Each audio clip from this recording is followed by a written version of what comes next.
Polisi menahan dan memeriksa 11 orang atas kasus pembakaran pasar Wagete di Kabupaten Kabupaten DIY Papua Tengah pada Senin 12 Desember 2022. Belasan orang itu menjalani pemeriksaan oleh penyidik Polres DIY. Diketahui 50 unit kios hangus dalam peristiwa tersebut.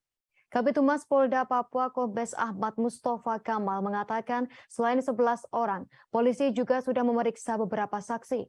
Diketahui dalam peristiwa itu 50 kios dan 9 unit sepeda motor dilaporkan hangus terbakar, serta melukai 4 orang, di mana 1 orang merupakan anggota TNI. Kombes Akmal mengungkapkan para korban luka itu saat ini telah berada di Rumah Sakit Umum Daerah Nabire.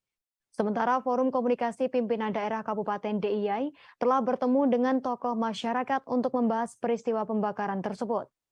Adapun status 11 orang yang ditahan polisi saat ini masih menunggu perintah Bupati DIY.